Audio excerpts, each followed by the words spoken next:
Dan, thank you so much for coming on the podcast. This is your first ever podcast. Yeah, it is. I'm a little bit nervous, to be honest. Don't worry, it'll be easy breezy, super chill conversation.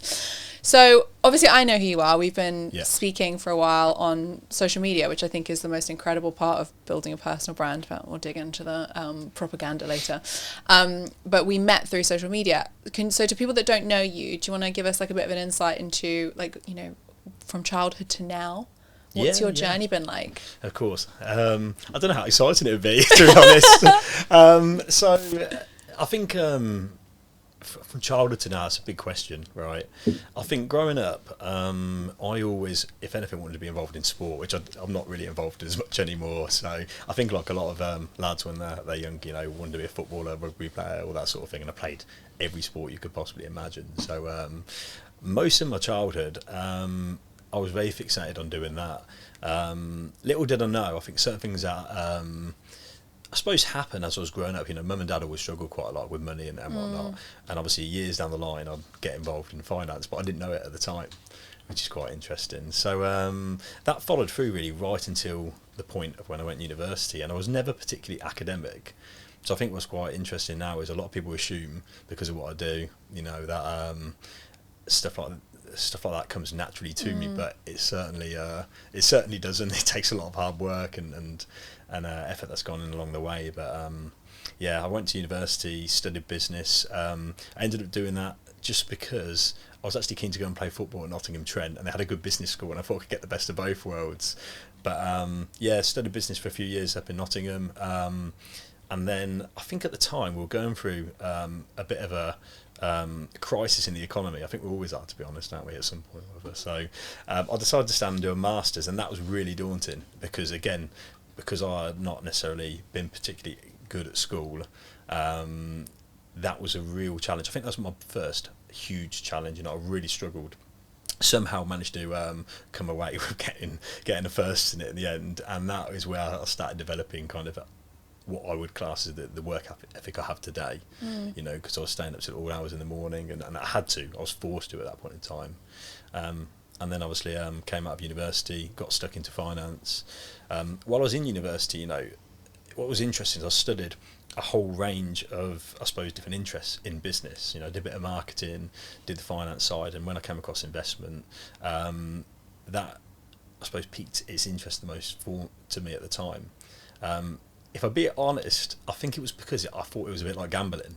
A lot of young lads, I thought, you know what, you can increase your own odds, and by picking up obviously the investment knowledge, and that got me really interested in kind of investment wealth management. I started doing a bit of trading myself, like a lot of young lads do now. It's starting to get really popular. I think you always see it on social media now. So that meant I ended up, that's what I studied in the end when I did my master's at Nottingham. I stayed at Nottingham for another year, and then came out, started as what you class as a typical kind of high street IFA, independent financial advisor, and then did that for a few years, got headhunted to then move into more on the investment side, because when I was an advisor I was doing everything, mortgages, investments, protection like life insurance and stuff, and then got taken into a business where it was in its infancy. It was only a couple of years in, and it was a bit of a dual role. So I was part stockbroker, trading stocks and shares, which I found really exciting at the time, and what I wanted to originally do. And then I was also helping someone kind of build a business, because this chap I kind of started working with, he was in the kind of real early stages of business, and he was quite a young guy himself. I was probably obviously mid-20s at this point. He only probably had about 5-10 years on me, so he had done really well himself at a young age, in fairness to him.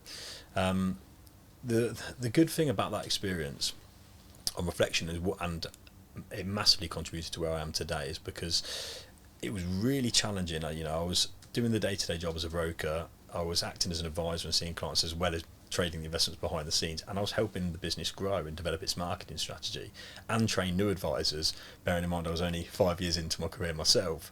So I didn't realise at the time, but I was picking up all the skills I needed to set up on my own.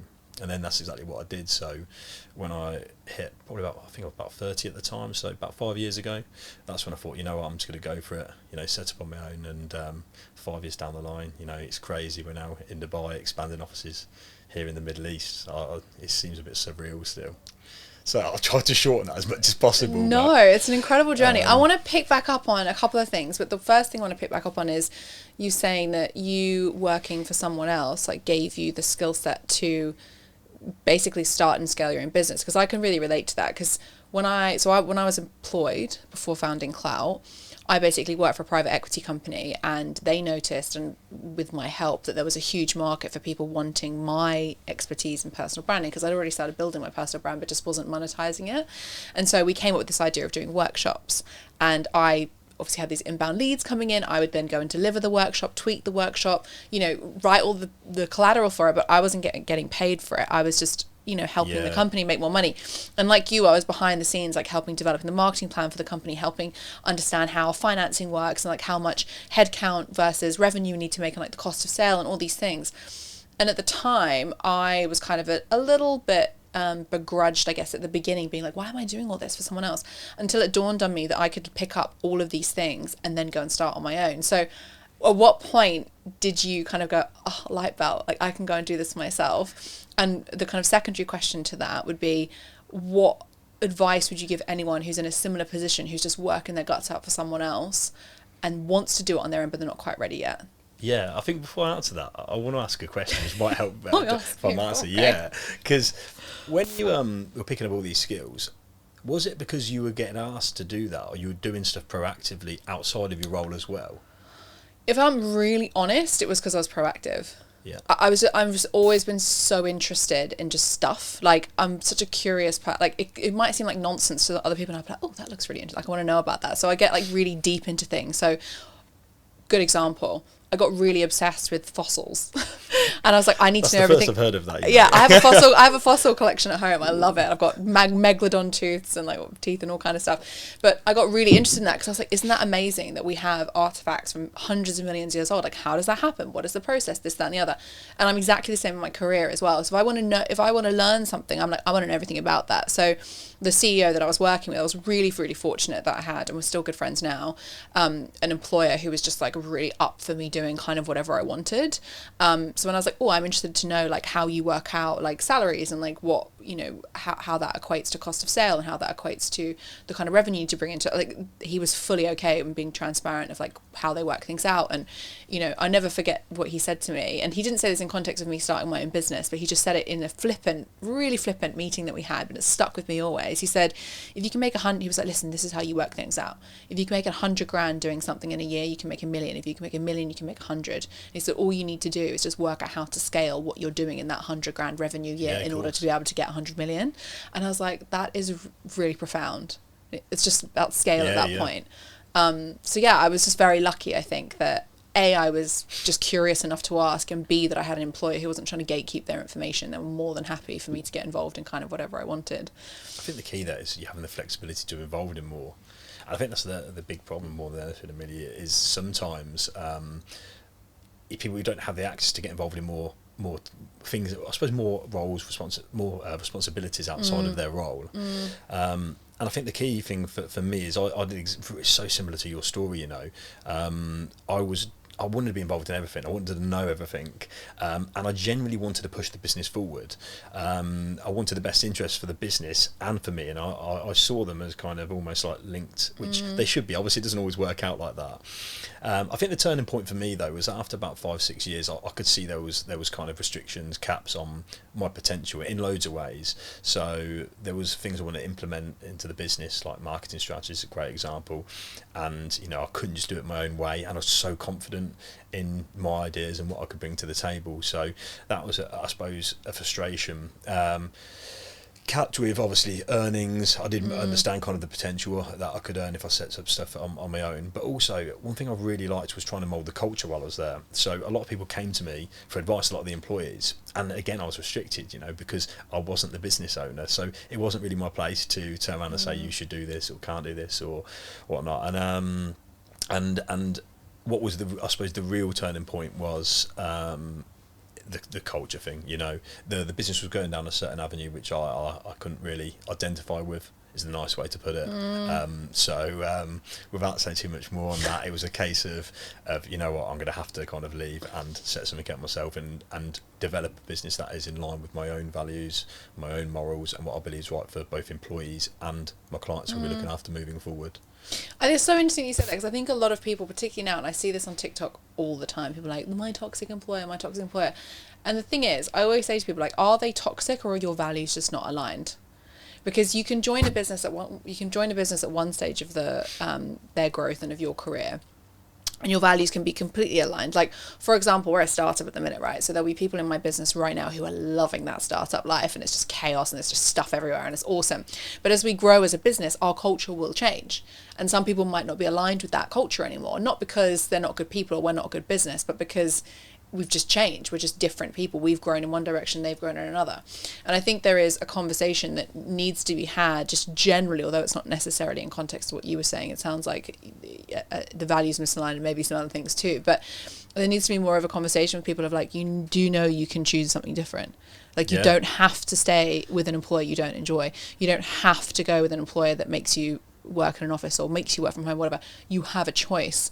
And I think when we're in societies like the UK and Dubai and America and Europe, we are lucky enough for most of us to have a choice of where we work. Yeah. So don't pick one that you don't like. I think that advice is fundamental, especially people starting their own business, because one thing I did when I started the current investment firm is we spent a lot of time focusing on culture, our values. And I know it's so cliche, you know, because there's companies like Enron, you know, massive companies that have gone under, and they spout out these values of integrity and whatnot, and then you find out all this stuff that's been going on. Yeah, it is nonsense. But if you do live and breathe the culture, and it is hard because you've got to set the standard as the owner of the business, it can help define a lot of things. So it defines our recruitment process now. You know, we look for people who have or embody the values that we believe are right. And what it also does is, as bad as it sounds, it pushes out the people who aren't right in the company.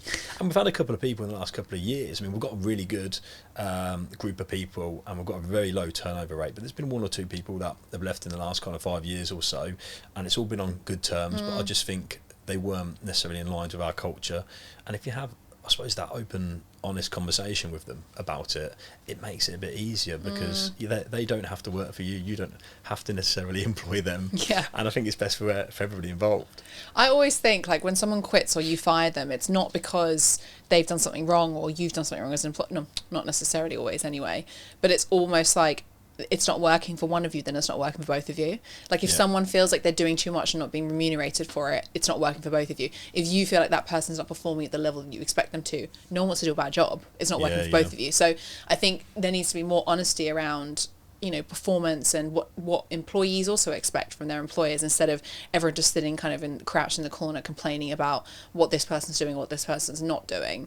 And I think if there were more conversations around that type of thing openly, it just creates a better culture as an effect, because as a kind of direct impact, because the employee then feels they know exactly what they need to do in order to achieve whatever it is they wanted to achieve. So for example, if they feel like they're not being paid for the job that they're doing, and they were open enough to have that conversation with their manager might actually say, actually, no, we're kind of preparing you for a promotion, but we just need to see these 3 more things from you, and then you can get it, instead of that person feeling like they're just not being appreciated. And equally, like, a manager might think everything's going great, an employee's doing a good job, and that employee actually is like, I don't know, just hating life or whatever it might be. So if they'd come to the manager and gone, I'm not enjoying it, that can then be managed. But people are too scared to have these conversations, because it's like, oh, I'm going to get fired, or what if they leave? It's like this scarcity mindset. I think you got the responsibility to lead the way to a degree as an employer. But what is interesting is something you mentioned earlier, this kind of whole kind of thing. There's loads of stuff kicking around social media at the minute, but the kind of toxic environment, and I think it's sometimes used as a get out for people who work for companies. You know, I do think. It's again probably quite cliche, but the younger generation do seem to be getting softer and softer, need kind of babying more, and it's hard, you know, because we've got a lot of people who are under 25 that work for us, and it's great having kind of a younger workforce. At the same point, they're kind of learning the ropes with what is and isn't acceptable within the workplace. But I think you've got kind of a responsibility to help educate them and have these open conversations with them. And our team are brilliant. You know, they're really receptive to it. If you explain why you're doing things the way they are and what their expectations are, I normally think it's pretty much in line with obviously what you both are trying to achieve, and if not, you go separate ways. A great thing we introduced is we made a culture deck, and most companies our size, they don't kind of produce 50 slide culture decks, but I got the idea from what's his name, something Reed, who runs Netflix, and he did a fantastic book. I think I've seen the deck actually they did for Netflix. It's incredible. Amazing, yeah. And it's called No Rules, and they've just removed so many kind of rules and like policies within the company and gave so much more flexibility to employees. But they do that with the kind of with the agreement that I suppose they're going to be responsible and do the right thing. And if they do the right thing, you don't need all these policies like a dress code or annual leave, because you'd expect them to just get the job done, and they don't need 25 days holiday. So I was shocked, they have no holiday policy. So we've tried to move that way, but we've not got that far yet. It's interesting that, because I think I remember seeing the deck, and their social media policy is just use good judgment, full stop. Which is something that we definitely apply at Clout. But it's funny what you were saying about the holiday thing, because we actually used to do unlimited holiday as well. So we'd be like, you can book whenever the hell you want off, and we found that the opposite ended up happening, because there wasn't a number that people wanted to hit in days they were taking each year. They didn't take any. And so the team was getting burnt out, and I'm like, what the hell are these guys doing? Like, they're 25 with an unlimited holiday policy and like all these amazing benefits. Like, why are they burning out? And it's because they didn't have a goal to hit. So now we just have 35 days paid, and they all take it, because they're like, oh, I've got 35 days left, so I need to take 5, or I need to take 10. That's or I a need really to take... good idea, that. Yeah, it because the thing is, I think a lot of employers, or at least people that think they want to start a business at some point, think about these things and go, we don't want people to take loads of leave. But actually, I want people to take a holiday every quarter. And I'm really and this isn't just me saying this to look like amazing on the podcast. My team will tell you, I'm on them. I gave them all a bollocking before I left for Dubai. I was like, none of you have taken leave, and we're 5 months into the year. What is wrong with you? You're all going to burn out. You're no good to me if you're in in a hole somewhere because you're tired. Every single one of you, your job today is to book annual leave. Just make sure it doesn't coincide with each other, but get it in the book, because if we get into month 6, month 7, month 8, and you've still not taken a holiday, you're done. You're finished. No one can work at the rate in which we work at for that long and not take a break. So it's really important, I think, for employers to understand the importance of their team taking leave and not see it as like a blocker to productivity, because it's actually why people are more productive. That gives them like a reset. Yeah, 100%. I think it is hard. I mean, we have a similar problem where we've got some really good performers who, for whatever reason, I mean, again, the point there is great about communicating. That's something we should probably do more, like understand why aren't people taking the annual leave. I don't have probably the only and they all save it up for December. That bollocks them for and then we're like, oh my God, Yeah. So yeah, no, I think that's a really good point. How have you found it? So when you started the business, did you want to scale it, or did you just think, I'm just going to do it on my own?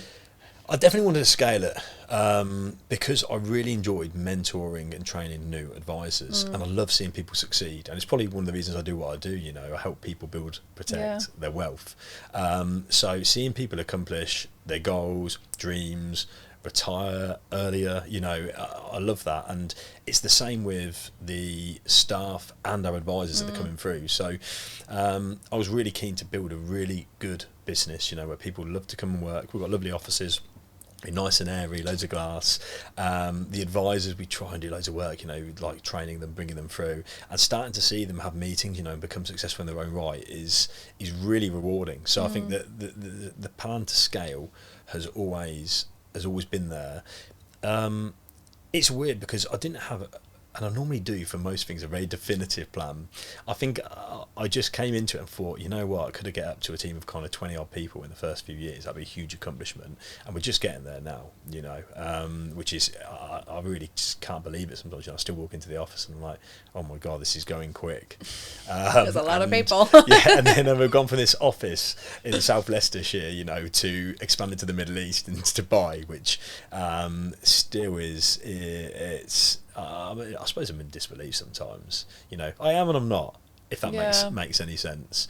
So I think there's really no limit. I think I can see the business over the next 5-10 years really expanding at a quicker rate now, because the hard part is the beginning. You know, getting systems, process in place. No one knows the business. You know, getting your first few staff on board, and that I think is quite slow. To scale it now, I think will be a lot easier. Okay, there'll be new problems, there always is, and new challenges and new bottlenecks, but I think in terms of like the size of the business, I think it will be quite quick from here on. You said something there about you know, feeling potentially like super confident but like not also confident at the same time. I can so relate to that. I feel like this is something that comes up a lot with people I speak to who are running businesses or at C-level. And for me, it always boils down to they have extreme levels of confidence, but then also extreme levels of self-doubt at the same time. And it's almost like the self-doubt is there to humble you a little bit in your dreams, because we all have these enormous dreams, but the imposter syndrome bit is like what makes us see the next step as opposed to like the big scary goal. Do you feel like you get imposter syndrome at all? Yeah and no. I'm really confident in what we do, because I feel like I've invested so much time, and still do, in trying to be the best I can be at what I do. But what I do get is the doubt about decisions or a certain direction I'm going sometimes. And I think when I speak to most business owners, you know, like loads of my clients run businesses, and it doesn't matter who I meet, you know, it could be someone who's running a huge company, you know, with 100 million plus turnover, or it could be a one-man band. A lot of them don't really, when I say don't know what they're doing, it's not they don't know what they're doing, it's they're kind of just working their way through. Winging it. Yeah, winging it, and they're doing it really well. Yeah. And really, they obviously know what they're doing, and they're incredibly good at what they do, and they put a lot of work in. And I think that is most business owners, including myself, you know. Yeah. You're just finding your path, and you will always do it probably a little bit different than someone else. But there is those times where you have that doubt, and you have to really kind of dig deep sometimes. I mean, even, this is so funny you said this, because last night, you know, I've come over to the Middle East a few days ago, and I'm just kind of working my way through meetings, familiarising myself, and I had a really bad day, to be honest, yesterday, and I was doubting stuff, and I was questioning stuff, and it's humbling. Like you said earlier, that's the great thing about it. It's like the great equaliser, because you can get carried away, and there was kind of a few things that kind of just got me thinking, and you kind of take a step back and be like, right, is this the right approach? You know, am I doing this the right way? And yeah, I just thought, get an early night, and then the next day just move back on again. Yeah, and you know what? It's we were saying before we started recording, like those moments in your life make you so resilient, not just in business, but in everything. I think, you know, everyone makes it seem that running a business online is so easy and it's so glamorous, and like I'm on a beach in Thailand or I'm in Dubai with my like digital nomad life, and like the reality is everything goes wrong every day, and you've just got to fight, because what's the alternative? Like you don't deal with it, and then what? Like you have to deal with it. People, I think a lot of people don't understand that. You know, if you're a business owner, they think you're your own boss. They think you're having such a great life. But you work for your employees and your clients. You have two bosses. Yeah, well, I say this all the time to people. You know, like you are to a degree your own boss, but you're not. You know, you always have someone you are working for, which for me is my clients, my employees, people, third parties we're kind of associated with. So for me, I never feel like I'm my own boss. No. And there's so many downsides which you take with the benefits of running a business. You know, I always remember before I set this business, you know, I could go home at 5 and shut off a lot more. That never happens now. You know, you just can't, because everything will fall on you. So I think what's really interesting now is there's a lot of popularity, especially on social media, where people are pushing younger people to set up on their own, which is great, I think, to some extent. But also, I think what gets missed is the value in being an entrepreneur. You know, being someone who is essentially an entrepreneur within a great business, and without the risk, because it doesn't suit everyone. And I think people are trying to get put in this kind of box now where you should go out and set up on your own. And there's a lot of people, obviously loads of people fail, and it's not suitable for them, or they're stressed, or they make less money than what they would if they were in a really good company. And if you find the right company, you know, and you are given the freedom to kind of run certain projects or certain parts of the business as you would like, and implement kind of new ideas, it's extremely overlooked. I mean, there is some huge examples of people. I can't remember the chap who set up Gmail for Google, and I think he's worth like 600-700 million. As an employee. Yeah. And it goes overlooked, you know, stuff like that sometimes. So, but let's also not forget, like, most of the Fortune 100 CEOs and FTSE 500 CEOs are employees. Yeah. And they've just risen through the ranks. I love that you brought this up, because I think a lot of people really look at, even probably yourself and I, and go, oh my God, like, I want that life. That looks amazing. And by the way, my life isn't that amazing. It's a bit chaotic, but it's fine. It's really good. We love it. But that's not the only route to market for you to achieve what you want to achieve. And I think we do really overly glamorize being self-employed and having a startup, and isn't it great when 90% fail? And failure doesn't just mean like, oh, you know, it didn't work. Like, failure often means, for people in business, bankruptcy, you know, loss of homes, divorces. It's not just like, lost a job, you know. No, you haven't just lost a job. You can't lose big. And also I think a big part is, and I can say this from experience, like my first business went bankrupt, you lose a part of your identity. Yeah. Because I don't know if you can relate to this, but your identity is so closely tied to your business, because it is your baby. Like, whether you care or not, it is your baby. I was literally having this discussion with a group of friends who run businesses. We've kind of got a bit of a WhatsApp group going on, and there's kind of a big push where we're trying to help each other disconnect our identity to our businesses, because it's not good, you know. Really, you need to have that disconnection, because if things don't work out as well, you don't want to take it so personally and be a reflection of you necessarily. Yeah, and I agree with that, but on the other hand, I also think that why shouldn't it be part of your identity? Just like, why shouldn't your career, because we put such a big emphasis on people being like, don't make work part of your identity, like, make sure you have work-life balance, this, that, and the other. I'm like, that sounds like a horrible life, because that means that you're not doing what you feel like you should be doing, and that what is your purpose in life, and like what you feel drawn to do. And I'm not saying work yourself into the ground. I'm not even saying work hard. I'm just saying pick something that you want to do work in. Yeah. Because that makes everything so much easier, and that is part of your identity, whether you like it or not. And you obviously love what you do. I love what I do. Whether I was doing this as an employee or self-employed, I think I would still be doing the same thing. And I think that is part of who I am, not necessarily like the job that I do. I think something you said earlier was really interesting, because people will look, especially if you post on social media, you know, people look at your life and think you've got this glamorous life, but what they don't see is all the other business owners that are failing or failed. And also they don't see, often when you see someone, and I say in Bali doing whatever, you know, you're seeing them at their best, and you're seeing them maybe 10 years down the line. Highlight reel. You've not, exactly. And now I always remember, I had someone message me once on Instagram, and I can't remember where I was in the world. And like, Dan, like, it looks like you never do any work, you know, like, you've got an amazing life. How do you do this? And they're asking me loads of questions. And I was like, you don't understand. You're seeing this tiny little snippet of my life. I'm up at 4 a.m. every day, weekends, doing the same thing. And like we talked about just before, obviously we did this today, you know, gone through some really challenging times, stuff that most people don't have to go through to get to that point. But all they see is you sitting in front of your computer with like a pina colada in Bali or something. So like, they're looking at us like, oh, in Dubai they're just doing this podcast, like, it must be amazing, but no one sees the actual, it's like an iceberg, right? You see the tip, but you don't see everything underneath. And like you said, like, to get to the point where you can expand into Dubai, and I can be here for work, and, you know, doing whatever it is that we want to do, the payment that you have to make in order to get to that point is like almost like flesh and blood. Like, you have to bleed to get to that point. And 100%. I think that's where a lot of businesses fail, is not because people aren't willing to bleed. That's not what I'm trying to say at all. Like, loads of businesses fail without any involvement from their founder or the person that started it. But people, I do think, misinterpret what it takes to get to be at that point.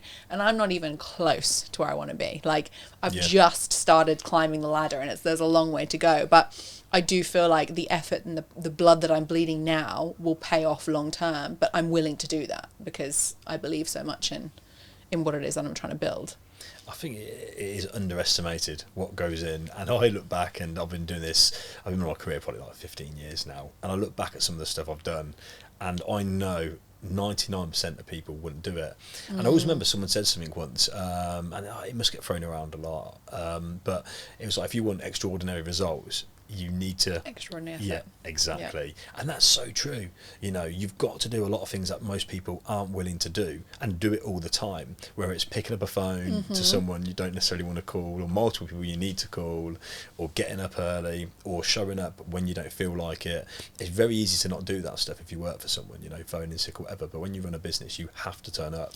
You know, whether if you're feeling like crap, you've got to go and speak to clients, you've got to put on a happy face, you know, there is no other option. No, because you've got people's mortgages and rent to look after. You've got your clients' businesses to look after. Like, there's a huge responsibility. And I do think, like, I don't know if it's a generational thing so much, because I think every generation says this about the next generation, but people are so villainizing of hard work now. Like, it's like, oh, don't work too hard, you might hurt yourself. And it's like, are you okay? Like, so on one hand you want the Range Rover and you want the this, that and the other, but on the other hand you want to like have a soft life. You can't have both.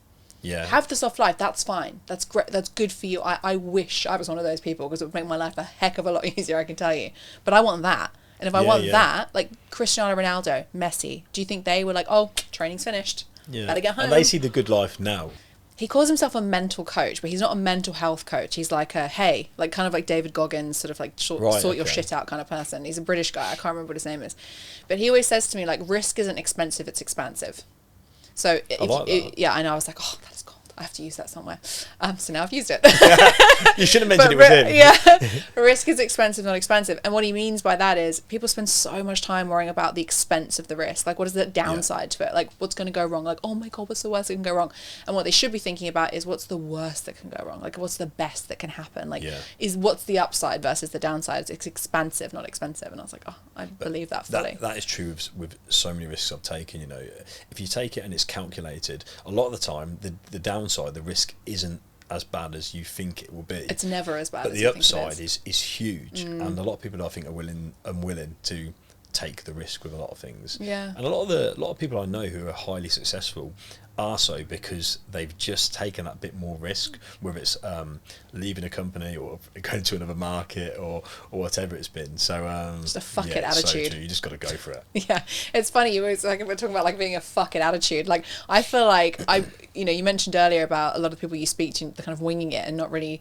They know what they're doing, but they think they don't know what they're doing. I 100% feel that way. I'm just like, we'll just see how it goes. But like I'm serious about it. I'm like, we're doing this, but I'm like, what's the worst that can happen? And everything that we've done, every new product we've added, every new market we've got into, every opportunity I've had, every speaking gig I've ever got has just gone from just see what happens. I think one thing I always tell myself now, and you'll probably laugh, but I remember reading a book once, and it was about like not worrying. I was going through a difficult time, and I was like, right, I need to read something and try and deal with this. And it was explaining you've got to really think seriously, like what is the worst that can happen, and really the worst thing that can happen is like you die. The second worst is which is going to happen anyway. Which is going to happen anyway, and it's probably not going to happen because of whatever you're thinking of doing, right? Leaving your employer. Well, depending who your employer is, I suppose. If it's the mob, maybe don't do that. But then the next one is like, right, end up in prison or whatever, which is not going to happen to 99.9% of people who are deciding to take some sort of risk. So when you put it in perspective, it's not normally that bad, and then it's a lot easier to make that jump. Yeah, I mean, look, and the other worst thing that can happen is your business failing, right? I've done that. Marriage has failed, business failed, like, I'm still alive. And I think it's so right. Like, everyone thinks about, like, the worst case scenario. You can literally come back from other than those two examples you gave, like prison, depending on what you did, but also death. There's no coming back from that. But everything else you can come back from. You can come back from a bankruptcy. You can come back from bad credit score. You can come back from starting a business, failing a business, going again. You can come back from being fired. You can come back from a failed marriage. Like both of us can attest to that. It's. I think people really spend a lot of time in their heads worrying about things that just don't really fucking matter. Like, it's just nonsense at the end of the day. You either do it or you don't, but whichever one you pick is going to end up being the future. Like, your choices now make the future that you want. So well, how many people do you know that have started numerous businesses and failed and then gone on to be highly successful? Most of our clients, who have their own businesses today have gone through that process, and it tells you everything. Really, when you think about it. I think it's the risk thing though as well, like, because I think when you're someone who's more willing to take risk, and it's funny because I think the more, it's like a confidence piece, the more risks you take, even if they doesn't matter which way they go, but the more you then end up taking. So even if the things you're doing go wrong, it sort of makes you go, okay, fine, like I can cope with that, let me do some more of that. And then eventually you just get this appetite for just doing stuff and trying to move things forward. Just thinking, fuck it, I'm gonna do it. Fuck it, why not? Like, what's the worst that can happen? But that builds up almost, I feel like numbness is the wrong word, but it is kind of a numbness to worrying about those things. Like, but part of the reason I'm doing the skydive on Saturday, I was like, I just want to feel scared. Like, I want, because I haven't felt scared in so long. Like, there's not, you know, we were saying earlier, I got a letter last week, I can't say what it's about, but I was just like, look, a year ago it would have shaken me to the core. Now I'm just like, meh. Yeah. So I'm like, I need to go jump out of the plane so I can feel something. I think I know so many people who say things like that. You know, like I think as a business owner, you become emotionally detached, and you have to, because so much stuff gets thrown at you. And at the start, you know, with certain things, it does really affect you. Go home worrying. People don't see that side. You know, even little things like when we've had people leave. You know, it's like a stab in the heart. Kind of like and then I'm thinking of it through and thinking like what I should have done or shouldn't have done, and you do need to become a bit more emotionally detached to things, as hard as it sounds, but then it does mean it just sometimes you want to go and jump out of a plane and feel something a little bit more. Make me feel something. So I've got a bit of a fear of heights, so I won't be doing that. No, I do too, that's why I'm doing it. Are you joking? Yeah, I'm so I don't know how you could do that. I know, I'm that's so amazing. Excited. Yeah, so it's over the palm, so I'll let you know how it goes, then you have to send me the video. Although I die, like I was sitting at the pool yesterday and the drop zone for where I'm doing it is right next to isn't it opposite, right? Yeah, it's opposite, right? So I'm watching them come down, and then I watched this guy just like fall through the sky, and I was like, oh my god, his parachute's not working. And then I saw like 10 other people do it, and I was like, oh my god. Yeah, that's just like they're doing tricks or something. But I thought like someone's parachute hadn't opened properly, and I was like, I have to cancel. It's not going to be you. You know, no. You'll be fine. It'll be fine. So there's a lot of stuff that you do for entrepreneurs, founders, like people that want to build like not just wealth, but I guess like a future for themselves as well. So talk to us a little bit about what you do for your clients, and I'd love to like selfishly ask you some questions about how I should be investing and spending my money. So I think most people do not know what to do is the first thing with their money. You know, the hard part is really building money, trying to generate money in the first place, revenue or a good level of income. But money just isn't taught in schools. There's a bit more financial education now, but most people have no idea what to do. Even you know, I've got some clients who are CFOs, FDs, and you'd think they know what to do with their money, but they really have no clue. And they'd probably openly kind of hold their hands up and say, so know how to save it for a business, but not where to put theirs. And it is a case of what is the best way to kind of build their wealth, you know, as their income comes in, produce I suppose an income in the future that they can retire on, or not necessarily a retirement in the typical sense, you know, get to 60, 65, retire. A lot of our clients, you know, they want to retire earlier than that. So it's about creating financial freedom as quick as possible. And that's becoming definitely more popular, I think, with younger generations. You know, clients of mine that are in their 30s now, you know, they don't want to necessarily retire. All they want to do is work more on their own terms. So the goal isn't anymore to kind of get to 55, 60 and have this pot and not necessarily be able to travel as much because you're getting a bit older, and then you have a 10-year retirement before you're 70 and then can't barely travel. And I think the goal is to get the freedom to do what they want to do at an earlier age, whether that's 45, 50, 55, and the best way to achieve that. And that's what most of my job is, you know, using different kind of vehicle solutions to help people get there, whether it's the best way to build up their money, the best way to protect it once they've built more money up, the best way to save tax, but I could bore you for ages, I mean, with all the different ways we do that. No, I'm interested because I used to be one of those people that, like, I'm sure you get this all the time, but when I was younger, I was like, oh, like, maths isn't my thing, money isn't my thing, and it's become my thing because now I have a business, right? I live in my management accounts. I'm like, why are we spending $4.99 on a subscription that we don't use? Like, it's that level of detail. But when it comes to my personal stuff, I've got no idea. So I know what I'm doing with the company. I know how to stockpile that. I know where I'm investing that because for me, that's business. But my brain just can't compute how that works personally. So what are some of the habits do you think of like your wealthiest clients in terms of the financial piece? You do see common trends with a lot of our clients, not always straight away, but especially once they've started working with us. So the really interesting thing is there's like in the first few years, there's like a mindset shift, and then they see stuff happening and they're like, oh, it's like a moment, like a aha moment. They're like, oh, I understand what Dan's been saying now. Because at the start, I'm throwing a lot of stuff at people which is kind of new to them, and you've got to keep it really simple for people to understand, right? Because the world of investment can seem to other people really complex, and it's not. You know, I think the people who do what I do often make it way more complicated than it needs to be. But and that's probably why, sorry to interrupt you, that's probably why you've been so successful, other than obviously you're great at your job, but people really misunderstand, like, I'm paying you to do a complex job because I don't know how to do it. Yeah, so don't make it complex for me. And a lot of my clients do take an active interest, and it is, I get told all the time, you know, it's about how you explain things to people, and instead of using kind of fancy industry terminology, trying to make yourself look smarter than what you are, you know, just tell people how it is. And the reason we deal with a lot of business owners, directors, as an example, is because I think they're very used to the kind of the no bullshit approach, and I'll just tell them how it is. You know, I'll be honest with them. I'll tell them what we can do, we can't do, what they should be doing, whether they want to hear it or not, and let them make their own decisions. And I think what's really interesting is what they should do with their own money is often, if they're a business owner, that is, what they should be doing with their business funds. So it's interesting because the first few years are definitely almost like the educational bit, where really the best value I give for people in the first few years isn't the return. They think that when they come to see me, like, what return? Somebody like so focused on, like, how much are you going to make me?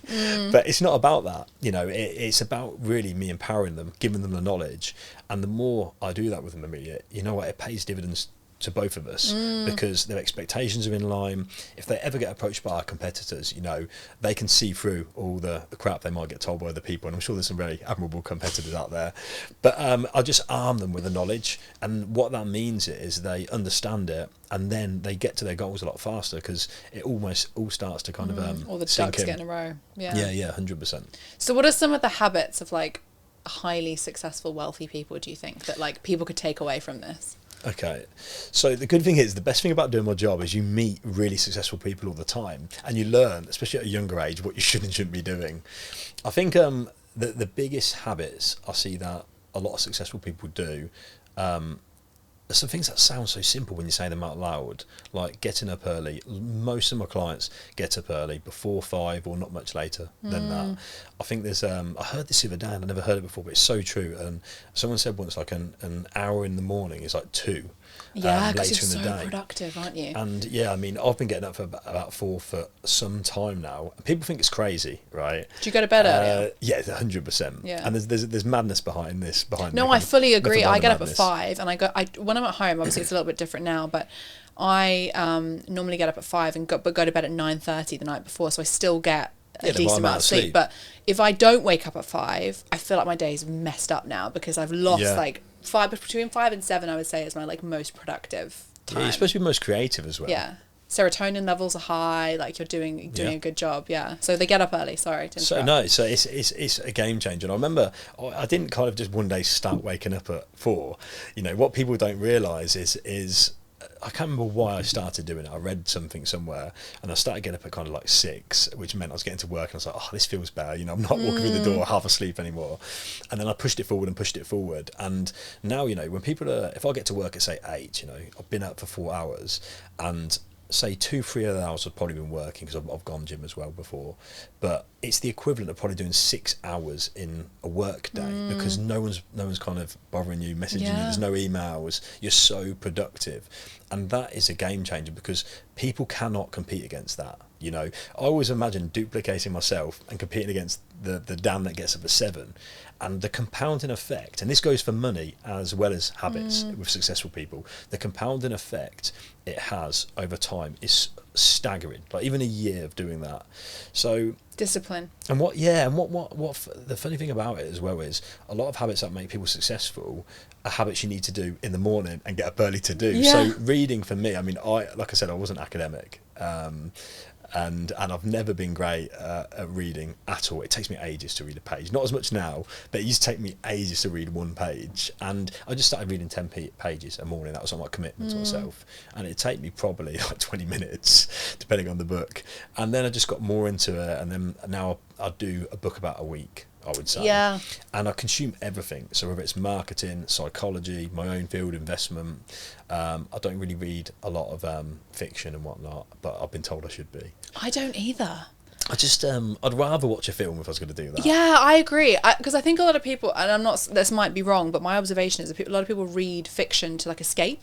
Yeah. But I don't want to escape from my life. I want to like add to it. But it's interesting that you said that you started with 10 pages a day, because that's how I started. I used to hate reading. And then I had this teacher at A-level who like completely changed my life and was like, introduced me to Shakespeare in a way that was interesting to me. Like, he'd be talking about the psychology in The Tempest between like the father and the daughter role and all this kind of stuff. And I was like, oh my God, there is so much interesting books and things to learn out there. And I'm saying I read about a book a week now, and it's just like wild. I think that is such a game changer. People don't realise that, I mean, some of the stuff I've implemented into the business, some of the stuff I've implemented into my personal life, in the sense of the way I deal with relationships, friends or whatever, are all a result of me reading some of the advice from some of the best people in the world at what they do. And you think that's mind-boggling, really, when you think about it. If you find someone who is the leading in their field in the world, and you could spend some time with them and hear kind of their advice. So that is a huge one with a lot of our clients. Like their life experience and knowledge for $15. Like, why wouldn't you read? read? No-brainer. But you want to binge watch TikToks and like whatever though. And that's why getting up early, because you don't, in the evening it's easy to lose time watching Netflix and stuff like that, right? So it makes you come home from work, you do the things you have to do, whether it's go gym if you don't go in the morning, have your dinner, whatever, maybe do a few other little things, but then you're in bed. So my day is so productive, and that's so true of a lot of successful people. I think some of the other things which I think are key is they're very good at buying assets, not liabilities, and people get confused between the two. You know, technically your main home people would view as an asset, but while you've got a mortgage on it, technically it's a liability. I love that you thought this. So I was literally having this conversation with my team the other day. Like, one of them was going like, we were talking about the lottery, and someone was like, this a couple of months ago, and we've continued to have this conversation because so many people didn't understand. So my dad, I think I mentioned to you, he was in finance. He worked at the hedge fund, just portfolio manager. So I have a little bit of an education about this stuff. And I was saying to the team, I was like, you should not be paying your mortgage off. Like, you should be leveraging the stuff that's in there, taking it out and going and buying other stuff. And they were like, what do you mean? And I was like, what do you mean? What do you mean? You should be renting. I was like, you should be renting somewhere, because then you haven't got this liability. It's then the bank's liability, and then you're making a passive income off it. And they were just like, oh my God. And I was like, why do you? That's why rich people stay rich. It's a really interesting concept, and the easiest way to think of it, right, is a true asset will produce you an income regardless of what your circumstances are. So if you had, for example, in most circumstances, if you had a buy-to-let or whatever, that income should be coming in regardless. If you had a stock portfolio, okay, it might go up and down, but the investment income should be coming in regardless. So really, you need to purchase assets or build assets that produce cash flow without you needing to, for example, have like a huge liability, a mortgage. The house one, that question I get asked, it's one of the most common questions I get asked as an advisor. Should I pay my mortgage down, or should I make overpayments? And I have to be really careful what I say, because I cannot give advice on this podcast. I can. You can. So I can't see what you can and can't do. Well, I suppose I can see what you can and can't do, but I can't say a definitive answer, because what is so true is it depends on someone's circumstances. That's the bottom line. What's right for someone is definitely not right for the other. I think one thing you need to look at is if someone has a mortgage, right, and let's discount the current rates of obviously 4, 5, 6%. Wild. Yeah. Let's say before that, so they're 1-2%, right? If someone is earning anything above that, technically, especially if the differential is larger, so they're earning say 7% on an asset, you know, and they're paying 1% on their mortgage, why would you go and pay that off? You know, why would you go and put money into a mortgage where you're only getting charged say 1% when you could put it into something that's going to grow your money at 7%? And you could still, if interest rates went up, which they have, you could still, in most cases, take the money out and pay down the liability if things changed. It's a little bit different now because obviously interest rates have gone up, so someone might not get above their interest rates on their investments, and we certainly wouldn't recommend someone take that risk. But I think there's certain circumstances where it isn't necessarily, the best thing I can say really is it's not that clean cut. You know, you shouldn't necessarily go and make overpayments on the mortgage. I don't on my own, and I always be really honest with my clients to tell them what I do personally, you know. Yeah. It's interesting because I love that you're like living and breathing what you're saying, because we were saying before, like, why would anyone 100%. trust me to build their personal brand if I wasn't building my own? So I think that's amazing. So it leads me nicely into my next question, which is, what are some mistakes that people make? Because you've mentioned there, like some people don't understand the difference between asset and liability. Yeah. I'm lucky I know that because of my dad, but also I read Rich Dad Poor Dad when I was like 20, and I was like mind blown. That's such a good book. But like I was like, oh my God. I mean, I've seen him speak since then. He was a massive disappointment, but the book he was not the same. Oh yeah, it wasn't the same. But the book is really good, so I highly recommend that for anyone who is a bit like me and was like, I'm not a money person. Rich Dad Poor Dad is a great book. But what are some of the biggest mistakes you see people make, or you have seen people make in trying to build their wealth? The big one is when they don't diversify, and what I mean by that is a big one I see with business owners is my business is my retirement, my pension, and what they don't see is what I see. You got to think, all I do every day is sit down with people who have made money in loads of different ways, and I see the best way to do it, the worst way to do it all the time, and I see all the mistakes people make, and everyone banks on their business being there, and a lot of the time it isn't, or isn't the right time to take income, or they can't take income. So you have got to, whether it's a business or your career, extract money along the way and put it into something that is going to look after you in the future, whether that be a pension, an investment account, a buy-to-let portfolio. There's loads of things you can do, and that's probably a conversation for another day. I might have to come to you about my stuff.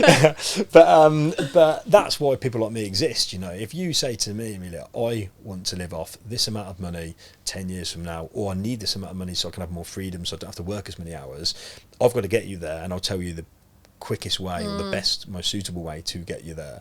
So a big mistake is not diversifying. And even if they do, so say you had someone who's earning money and they've got the ability to put money aside, and a very common one in the UK, and I'm not a massive fan of it, is buying property, buy-to-lets. You have, I mean, especially if you're a business owner, have all the issues you have to deal with on top of your business, you know, people not paying, boilers not working, this, that, the costs can be high, the income or the yield of it is not always as preferential as it can be on other investments. There's no liquidity, can't just go and sell a bathroom to get money out like instantly, for example. You pay a lot of tax on it. So in my opinion, there's definitely other options people should look at. It's a good option, but again, not for everybody.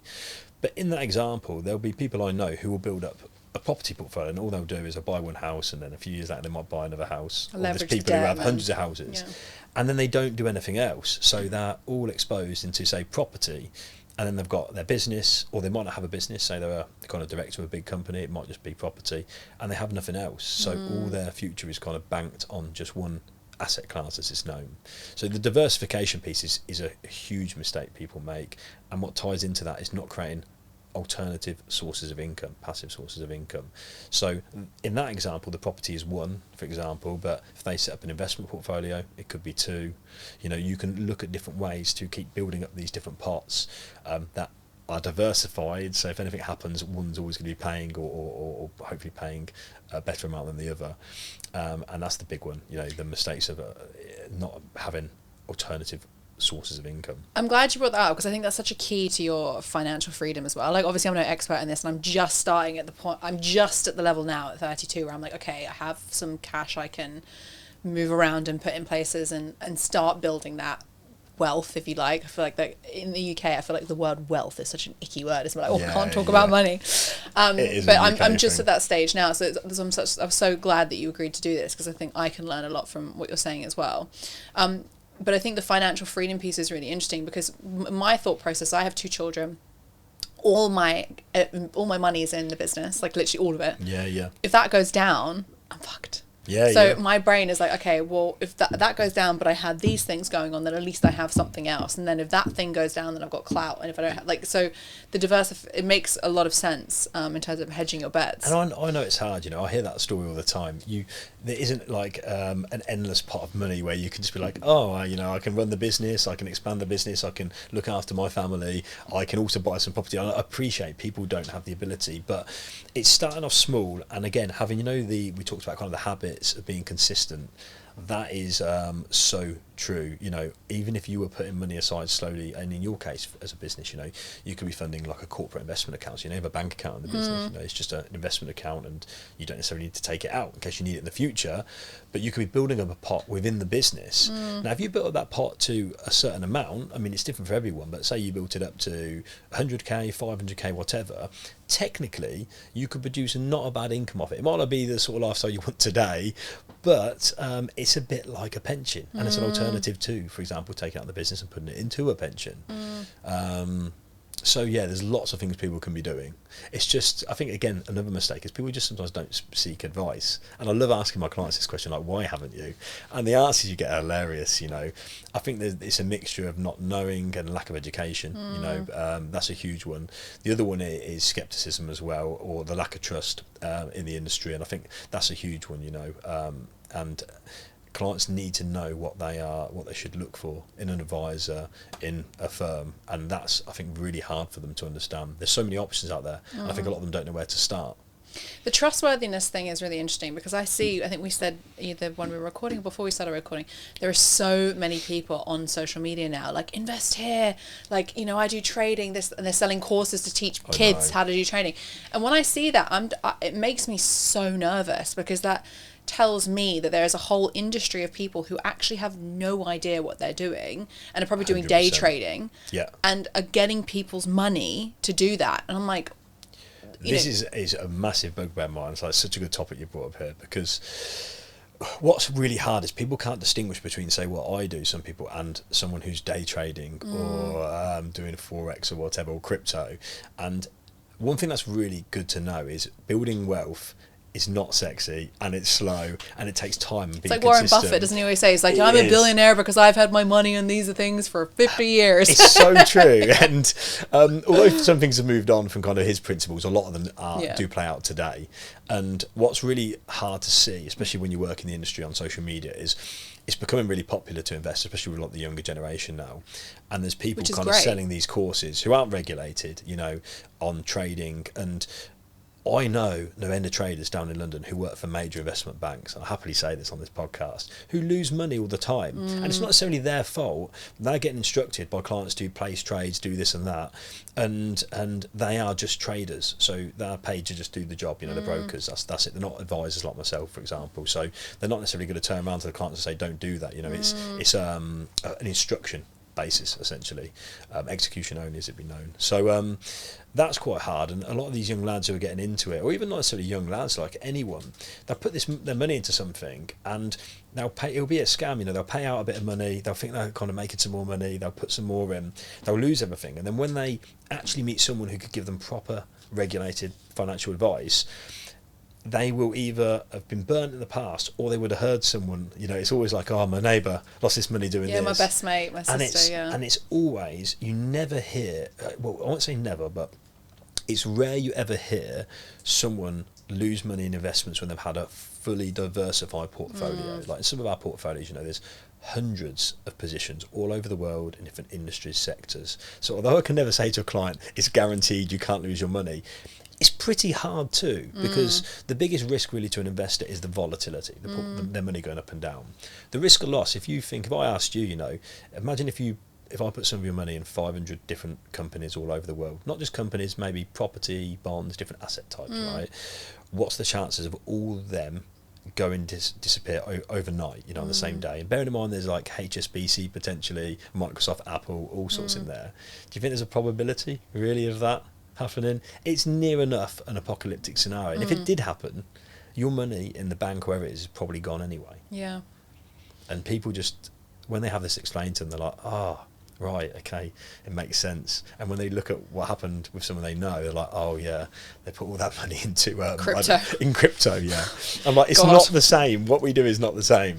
Yeah, I mean, I put a bit of money into crypto. Luckily, I took it all out just before all of the madness started happening, because it became, and I'm not saying that crypto is not a thing, because I do believe in it. I do really think that there is a market for it, but I started just seeing so much kind of nonsense around it. Like the NFT thing just seemed really marketing-y, like all the meme coins and stuff. I was like, this is not a serious investment. This is not, it's not a serious enough market yet. It's speculative. Like yes. It's a good idea. It's like in its infancy. And the early adopters, my God, they're the technology loving life, behind but it's a bit different, you know, blockchain, the technology. Oh my God, behind blockchain. I could do a whole podcast on that. Yeah, It's don't unreal. invite me on that one. But like, people don't even think about, like, obviously people know blockchain or the blockchain, but they don't really understand what that means. Like, we had a client a couple of months ago who works in crypto and in blockchain, and we were talking about the case uses for it. So it could be things like, you know, fractional ownership of homes, and contracts with suppliers like and dividends. Like, dividends just automatically get paid out. Driving licenses, you know, authentication of, you know, insurance are being paid, or all types of things. And there's that, the technology in itself, I think, is the most interesting part. Like, it would put solicitors buying homes out of business. Yeah. Because all the searches would be there. You wouldn't need to pay a solicitor 10 grand to do the searches, because they are on the blockchain. I think we just associate with crypto, that's the thing. Yeah. And I think that's also the hesitancy behind adopting things like, you know, crypto and blockchain, is that it will put a lot of traditional businesses out of business. And so adopting it fully, people are like, no, one can't do that. But yeah, there needs to be more regulation around it. And I mean, crypto's not regulated, is it? So not at the minute. So yeah, I think the advice, and when I say advice, I have to be careful what I say here, I give to clients, and it's not literally financial advice, is when they say, look, Dan, what's my thought on it? If they want to have a play on it, you know, and it's money they can lose, is very different if they take an active interest in it. But I'm just like, please do not put a lot of money in it, or your life savings. And it's like anything, you know, it could take off and someone could be in the right place at the right time, but you could have gone and bought Tesla stock X amount of years ago and have made loads of money as well, and that probably would have been a better it's like gambling, isn't it? It's like, are you willing to put your life savings on a poker game? You don't need to. So people just want, and this is something we've not picked up yet, and it was one of my favourite topics, delayed gratification. People just want the result now, and they're not willing to get what would be a normal level of growth on most asset classes, you know, 6, 7, 8, 9%, maybe depending on what risk someone takes, you know, and regularly contribute, you know, from their earnings.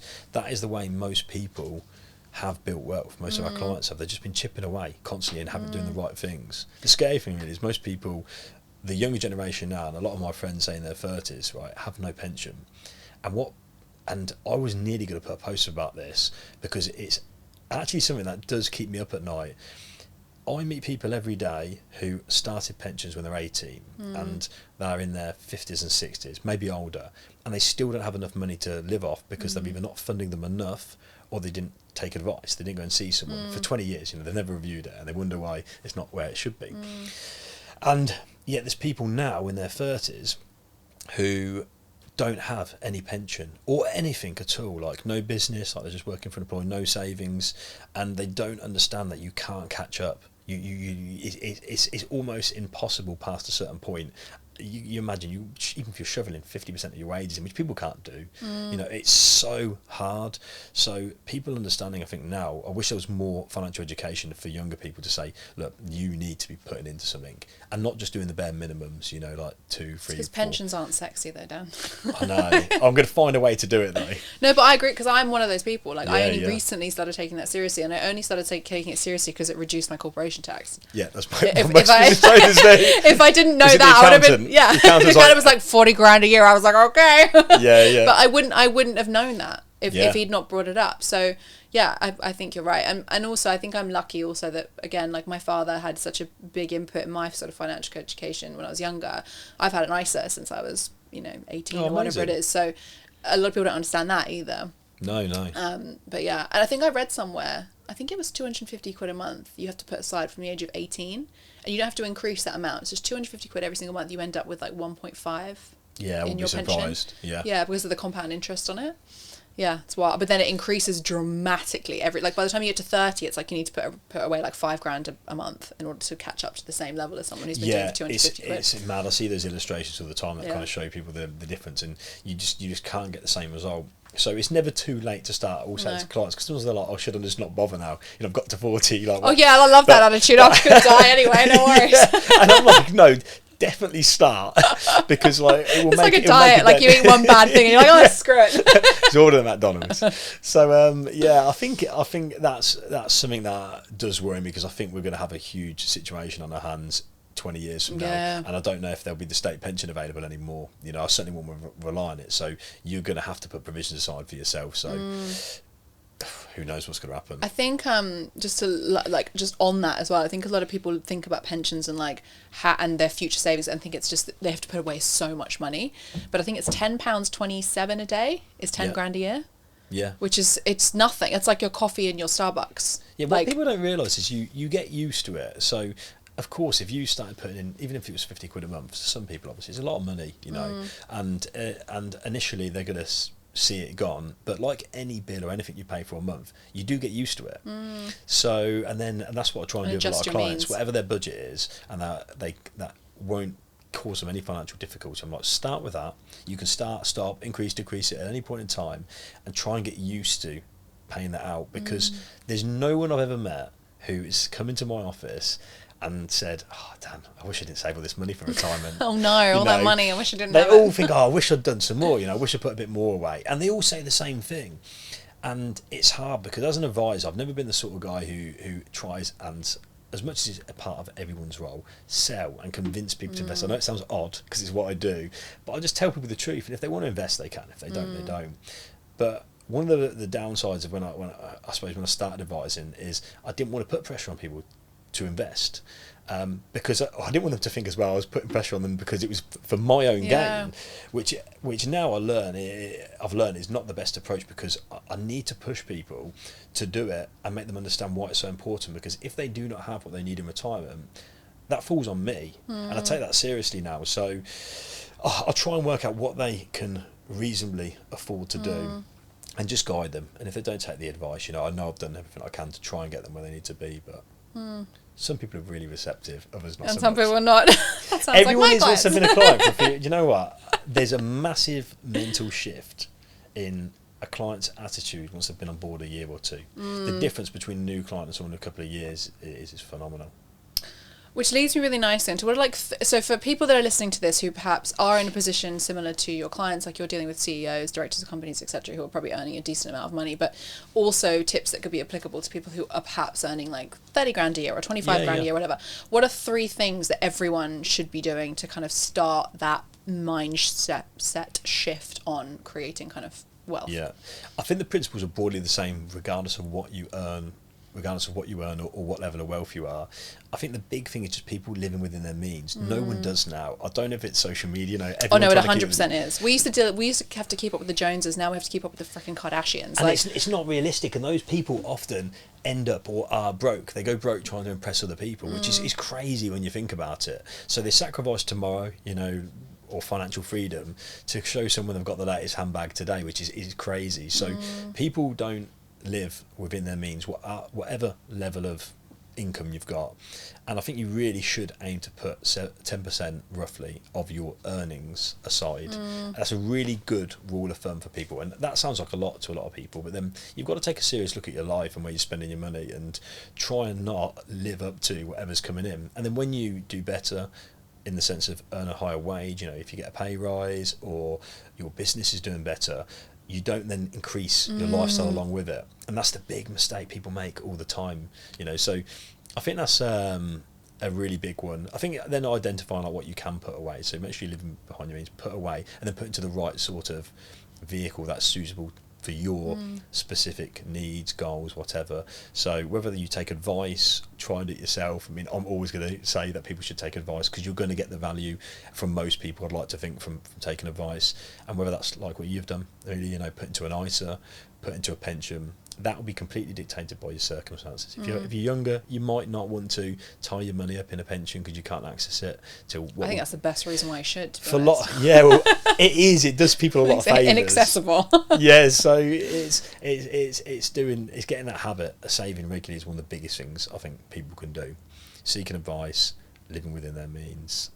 I think the 10% thing is really good advice because that's applicable to anyone. Like everyone can do that, no matter what you're earning. Because 10% for some people might be just like not getting, you know, that takeaway on a Friday or cooking at home or walking to that thing instead of driving or whatever it might be. But 10% for other people might be like, okay, well maybe I don't need to buy that pair of shoes every what people don't really realise is you're taking away from your future. To have stuff. So the stuff like you think, oh well, I could have that now. You're going to 100% 5-10 years down the line want other stuff, and the compounding effect of money is crazy. So if you're contributing and it's growing well, you will not believe how quickly it can grow. And it always even shocks some of our clients, you know, they start off with X amount, you know, and before they know it, kind of they're in such a different position, and they just don't realise the effect it can have. You know, you've got to think of every pound you get paid as like a little soldier that you can send to work for you. I love that. And I do that. So even when I was investing for myself and building my own wealth up, you know, every time I got paid, you know, I would funnel money into my investment account. I always remember, even a few years ago, we had, when the pandemic happened, so yeah, it was literally a few years ago, we got some flights funded from like Ryanair, and it was like 40 quid or something. And at the time, you know, I built quite a decent investment account up, you know, and I was going to move house, and still when that came in, you know, it would just get absorbed into my investment part. You know, you wouldn't really notice it, the 40 quid going in, but I was just so disciplined. You know, if I had that, why would I leave it in my bank and just spend it for the sake of it? You know, it just went straight in. So it's about the habits more than anything. Like much like going to the gym, right? No one wants to do it to start with. But you just got to pick your gym bag up and go. And it's a bit like the same with your cash. You just got to get it invested and try and forget about it. I love that. We started touching on this earlier, and I really want to dive into this just before we kind of wrap up, because I think I speak about this a lot, and I know it's something that you believe in as well. But what are your thoughts around hustle culture and this whole don't work hard, work smart sort of attitude that people have? And, you know, we mentioned there maybe perhaps the younger generation don't understand why they need to do those things. But, you know, what are your thoughts on that? I think the problem with it is there's a lot of context that's pulled away, and you can't see the truth on social media in terms of like what the effect, the pros and cons to working hard and the benefits to doing so. So I think especially younger generations now, they understand the value of putting hard work in. People want to be on a beach in Bali and make 100 grand a year and think it's that simple. And some people are really lucky, you know, they've got themselves in that position somehow, but most people haven't. And what I'd say to anyone is, again, I meet with people who've done it very well for themselves every day, you know, multiple times a day, meeting multiple people, and there's very few, I can barely think of any, that haven't grafted and really put the work in. And there is a time and a place to kind of pat yourself on the back, take some time off, and I think identifying when you should do that is key. I mean, that's something I've had to learn over the years. I've burnt myself out and worked too hard at times, but then if I hadn't have done that, I might not be in the position I'm in today.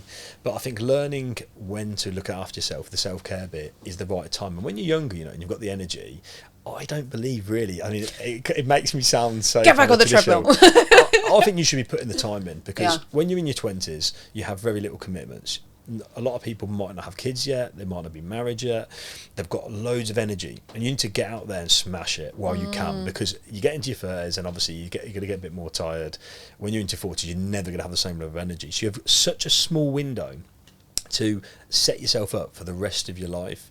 And when people posting online saying you should be having work-life balance and this and that, I think it's all a load of bollocks, to be honest. And also, don't you think it's always from people who are already successful and have probably killed themselves to get there, and they're going, don't work too hard, guys? And I'm like, that's because you are driving around in your car and living the best life because you did put in... It makes me want to kill them, because they're setting a bad example, and they really are, and people need to know what it takes to be successful and have that sort of life. And also, I think sometimes the people who are posting this sort of stuff haven't necessarily got to the position through grafting really hard. I mean, there's a couple of people I can think of who are quite well known who aren't as successful as they claim to be, and are saying that, you know, work-life balance, put your mental health first, all the rest of it, which you should, right? Let's be honest. Like, you need to, if your brain is not right, your business is not going to be right, your career is not going to be right, your life's not going to be right. You need to prioritize your mental health for sure, but don't be soft. Like, there's life a difference sucks. there. You have to be willing to roll with the punches. People don't understand the difference between that. You know, you need to look after your mental health, of course, and we completely support that. But on the flip side of that, you can't make excuses for yourself. When you have a bad day, everyone has bad days. Everyone gets down, everyone struggles, but you have to be honest with yourself and understand the difference between, I suppose, a point where you're just down having a bad day, or where you do really need to take some time out and look after yourself. And I think a lot of people now are too easy to let themselves off the hook. You know, times get hard. I mean, we talked earlier about some of the things me and you have both gone through, and I could have easily kind of made a load of excuses during that period, but I didn't. You know, I just got on with it, and I did try to keep myself in check and make sure, you know, I wasn't digging myself into a hole. But I think it's massively underestimated what it takes, to be successful.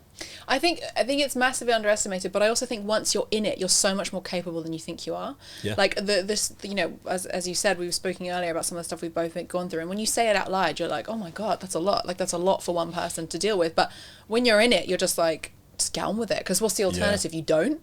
Yeah. Like you either get it through or you drown. Like learn to swim or drown, and that's how it needs to be. And I think when you come out the other side, and even sometimes when you're in it, and it is really hard and it's really difficult and you do want to quit, and we all have that little voice in the head that's like, oh, do you really want to keep doing this? And it's very easy to go like, oh, I'll just take a rest, but it's not as difficult as I think we make it out to be. And I think one of the reasons why perhaps people are so worried about working hard is because the word hard's in it, and people feel like because it's hard then it has to be absolutely, David Goggins, I've used him as a couple of times as examples, but we see him doing these ultra marathons. Like being fit and mentally stable doesn't need to be that. It can be just going for a walk every day. It could be doing that 1% better. Like it doesn't need to be extreme. It will be uncomfortable, but it doesn't need to be extreme. It's just whatever the best is that you can bring on that day. I think what's also a really good point, it kind of links in what you were saying there, is your interpretation of a work-life balance is always going to be different to someone else's. And people think on the outside, if they looked at kind of my social media, they would think, oh, he's got a great life and it doesn't look like I work as much, but they don't know I'm working like 95% of the time. And they see the like 2 minutes I've pegged it to the gym, or I've pegged it to the beach in between kind of another meeting. So I think people underestimate really the way you can structure your life and have work-life balance. And my mentality has always been, there's this kind of, I can't remember who told me it once, but sprint rest. So I go full tilt with work and just go as long as I can without obviously putting myself past a certain point. But then I rest hard. I'd rather go Bali for a couple of weeks and I would say down tools, but I don't. I'm on the laptop. It's my version of rest. Yeah, I'm the same. I don't think you ever fully switch off, do you? Well, yeah. I've never had a week or anything when I'm on holiday where I'm just like, oh my God, I'm not thinking about anything. I'm always doing something. Yeah, and that's, even if it's dialed back. That's the key. I would rather do that than work at 50%, 70%, 80%, and then do stuff that's less exciting. I'd rather work flat out and push it, like we said earlier, out of my comfort zone, do things that kind of scare me a bit, and give it everything, and then do whatever I want for 2 weeks. I love that. Sprint rest. Yeah, sprint rest. Definitely. Love that. So the last two questions I've got for you. I want to ask you first about Dubai, because obviously you're expanding here. That's the reason why you're here. It's the reason why we've collided today. I'm here for work and you're here to expand into the region. Why is Dubai like the money center at the minute? Because I feel like a lot of people are moving their businesses here. A lot of people are moving here. You're out here obviously for that reason. So what is it about Dubai that is the best place to have your money? Cool. I think it's different for everybody. People come here for a lot of different reasons, and it's so culturally diverse. And I think that's a great thing about it. I think I can only talk really from a UK perspective because that's where I've come from, and obviously you have as well. And I think there's a lot of things. It's the same with any country. Every country has its own problems, and the UK definitely faces its own challenges at the minute. I think a real attraction to coming out to Dubai is the opportunities. There's this huge opportunity here in most industries. The potential earnings for a lot of people is a lot higher in a lot of industries. Some of the stuff I've heard in the last week was even beyond what I understood for similar roles in the UK. I know, it's insane. Some of it, like I've got a friend who's a recruiter here and was a recruiter in London. They were making like 30 grand a year plus commission in London, and they've moved here and they're making like 50, 60, 70 just on the base, then plus commission. Yeah, it's like that's like 150 grand salary when you were earning like 50 last year. Yeah, and that leads me on. You know what I'm going to say next. Then the tax. Yeah. The tax is a huge factor, and I think it's becoming more of a factor for a lot of people. I mean, because we deal with a lot of business owners, directors, C-suite, that is something that is a huge topic for them, and people are getting really sick and tired of it in the UK. So they look at what's going on out here, and especially with obviously corporation tax gone up again. I think people are looking at that and thinking, look, should we move our businesses abroad? Should we do more work overseas? So I definitely think that's probably the biggest attraction to coming out here. I think as well that the other thing, which is so obvious as well, is the lifestyle, right? And I don't mean lifestyle in some people's senses. I mean just purely being out in the sun, you know, being able to go to the beach. You can be outdoors. You can be outdoors in the evening. You know, it's incredibly social. It's very clean. Safety is a huge one. Most people I know who've moved out here, especially ones who have had families, they just love that they feel so safe. It is not the same in London now. You know, I was talking with someone who runs a company out here only a couple of days ago, and they were talking about them getting one of their friends getting mugged as they come out of a restaurant. They were followed in central London, and you just do not have that here. There's just so much more safety. So I think people are just started to more and more look at other opportunities overseas, and the world's getting smaller, right? It's and it's only 6.5 hours away on a plane. Like, it's not that far. Take you that long to drive to up north. Exactly. So you underestimate how easy really it is to get over here and get back again, you know. And I've said to some of our clients, you know, if they need me, I'll come back and forth. You know, it's not a particular problem. It's not as time consuming as you think it is. But yeah, and what people don't understand as well, especially about somewhere like Dubai, you know, it's no longer this kind of draconian state that people think. You know, it's, I think someone said around 95% is expats. Yeah, big part of them are UK, and you think that's incredible, really. So there's so many people you can meet, make friends with, you know. It's really friendly here as well. Like, I don't know if you can relate to this, but I'm Australian originally, and Australian culture is very, like, you just chat to whoever. Like, we're very chatty. Probably why I have a podcast. But in London, if I started talking to someone on the train, they'd think I was crazy. But here, everyone's happy to talk about everything. I love it. It's phenomenal. I mean, when everyone's realised we're setting up a business here in the UK, no one really knows or cares, should we say. Here, the minute I bumped into someone, everyone wants to know, meet for coffee. I mean, the first 24 hours I was here, I bumped into someone in the lift. I was trying to find the quickest way to get to the gym, and he asked what I did, and then he was like, "Oh, do you want to go for coffee?" And I was like, "Well, after the gym, if you want." And he was just so keen to understand more and meet, and I've had that constantly since I've been so surprised. I mean, I've come to Dubai a lot of times before, but I think really it's hitting me more and more the more I come here, because it's not till you go home and you realise no one wants to speak to you. And you get the comparison. It's a thief of joy. Yeah, so it comes with its downsides though as well. You know, in the summer like now, it is very hot, you know, and there is lovely things to appreciate about the UK. So I don't want to be too pro Dubai. You could split your time. 6 months here, you could be proper non-dom. Yeah. 6-6. The way to do it. I think spending winter here is really appealing to most people. My understanding is most people, obviously, their peak months are through our winter, and most people clear off for summer. So whether it's people in the UK, or a lot of Europeans, you know, it seems like everyone starts to kind of leave here around May, June time. It's pretty quiet then. Yeah. See, well, hopefully business isn't quiet at the same time. I know, like, my parents live in Italy half the year, and August and September in Italy, like, no one does any work because it's just too hot. Yeah. Like, everyone just gives up, basically. I think that's what happens here too. Like, stop working. So this is the last question I'm going to ask you, and it's something that I ask every person that I have on the podcast. If you could go back to your younger self, let's say 21 years old, what are 3 things that you would tell that person? What advice would you give that person, given what you've seen and done throughout your career and life? Oh, I love that. Right. I think the first bit of advice I'd give myself is trust your gut. And I didn't really, I'd always follow my head, I think, more. And I always have. I'm quite a logical, rational thinker. And I wish I trusted my gut with a lot of decisions I've made, because 9 times out of 10, it's been right. I think there's things, and I know this sounds really spiritual, and I'm not massively spiritual by any means, but I think there's things you can't explain. You know, when you meet someone and you naturally warm to them, you get a really good vibe from them, or there's a certain decision and you really feel like it's the right course of action. 9 times out of 10, I think it's right, and I wish I'd done that from a younger age, and I think I would have got a bit further. Do you say 3? 3, yeah. Right, so the second one is I wish I did read more. That has been one of the biggest impacts. That's had one of the biggest impacts on my life in the last few years, where it's, like I said earlier, my relationships, business and whatnot. It's just completely blown my mind, some of the stuff I've read. Sometimes I read books and took one little nugget from a book, and it's completely changed my world. And I was like, why I always ask myself, like, why has no one told me this? You know, and this is not a criticism to my mum and dad, because they were lovely, and I'm really fortunate to have the upbringing I did from them. But I was like, why don't they know this? And then I'm telling them it as well. I do that with my mum. I'll say stuff to her, and she's like, "How do you know that?" I'm like, "I've read it in a book." Yeah, and it's you're just like, really oh my profound. God.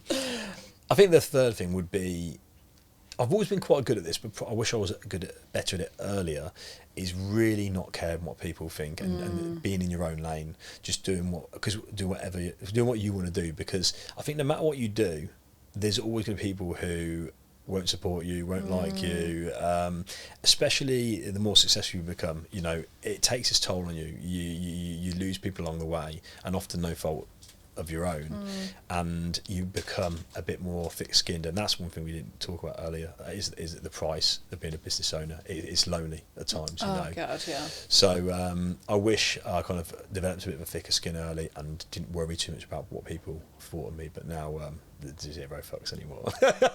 I think also that's an age thing, right? Like, I think it's a going through stuff thing, it's becoming more confident, but it's also an age thing. Like, when I got to 30, it was almost like this weight had been lifted off me of like, I really cared what people think in my 20s, and then when I hit, which is when you really shouldn't care, like that's when you can fuck everything up in your 20s and no one cares, whereas when you're in your 30s you've got a bit more responsibilities. But it was like this weight had just been lifted, and I was like, I really don't care. I care what you think about my character, but I really don't care about what you think about what I do. You're interested in what people think, but you don't really care, if that makes sense. I'm still going to do what I'm going to do anyway. I think and it's liberating, right?